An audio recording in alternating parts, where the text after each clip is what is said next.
हर साल की शुरुआत और अंत में यही लगता है कि कोरोना अब पूरी तरह से खत्म हो रहा है, मगर यह गलतफहमी दूर हो इससे पहले ही कोरोना किसी नए वेरिएंट के साथ फिर दस्तक दे देता है। अब कोरोना के ऐसे वेरिएंट का पता चला है जिसे लेकर दुनिया भर के वैज्ञानिक भी चिंतित हैं। आखिर कौन सा है यह वेरिएंट और कितना है खतरनाक, देखिए इस रिपोर्ट में।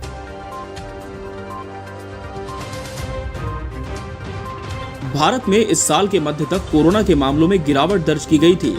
इस साल की शुरुआत में देश में भले ही ओमिक्रॉन के केस बढ़े थे, लेकिन अब वो भी काफी हद तक काबू में आ चुके हैं। भारतवासी राहत की सांस ले रहे थे कि तभी ओमिक्रॉन के एक नए सब वेरिएंट की देश में दस्तक हो चुकी है और इसके चलते वैज्ञानिकों ने एडवाइजरी जारी करनी भी शुरू कर दी है।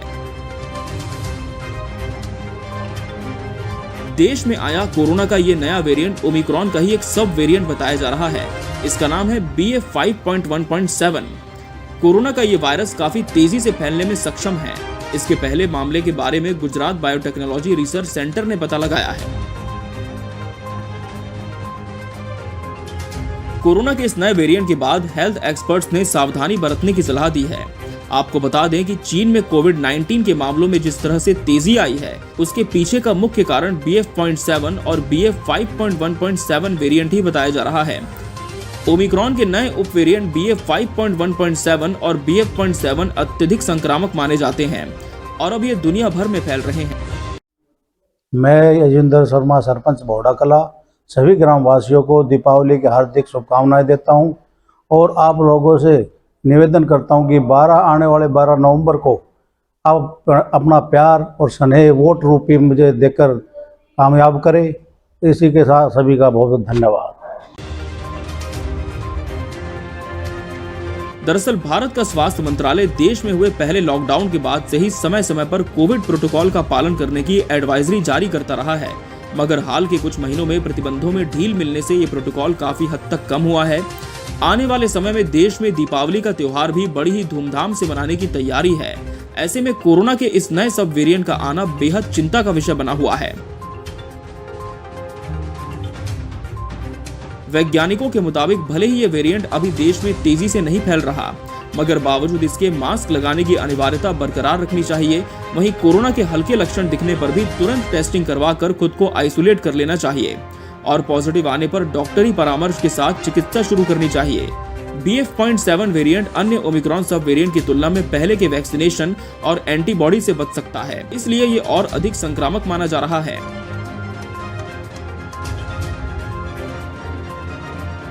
चीन के मंगोलिया में सबसे पहले ओमिक्रॉन स्पॉन नाम का एक नया वेरिएंट, जिसे तकनीकी रूप से BF.5.1.7 और BF.7 पाया गया था। बीते 2 हफ्तों में ये वेरिएंट संयुक्त राज्य अमेरिका में 0.8 से 1.7% यानी दोगुना हो गया है। इसके अलावा यूके, जर्मनी और फ्रांस जैसे यूरोपीय देशों में इस वेरिएंट के लगभग 15 से 25% मामले हैं। भले ही विश्व युद्ध में कोविड के मामलों में गिरावट आई हो, मगर इसके और नए वेरिएंट सामने आ रहे हैं जो कहीं न कहीं आगामी खतरे का संकेत हो सकते हैं। रिसर्च में एक और बात यह भी देखी गई है कि इस नए वेरिएंट के साथ ट्रांसमिसिबिलिटी में भी वृद्धि हुई है, क्योंकि ये वेरिएंट पूरी तरह से वैक्सीनेट लोगों को भी संक्रमित कर सकता है। इस वेरिएंट को देखकर यह भी लगता है कि ये जीन्स के साथ अच्छे से बॉन्ड बना लेता है, जिसका मतलब यह है कि इसके कुछ वायरल कण भी संक्रमित कर सकते हैं।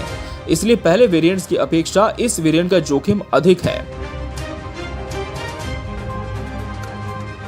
बात अगर इसके लक्षण की करें तो इसके लक्षण पुराने वेरिएंट की तरह ही होंगे। शरीर में दर्द इस वेरिएंट का मुख्य लक्षण है। जिन लोगों में इसके लक्षण नजर नहीं आते और अगर वो संक्रमित हैं तो वो भी संक्रमण फैला सकते हैं।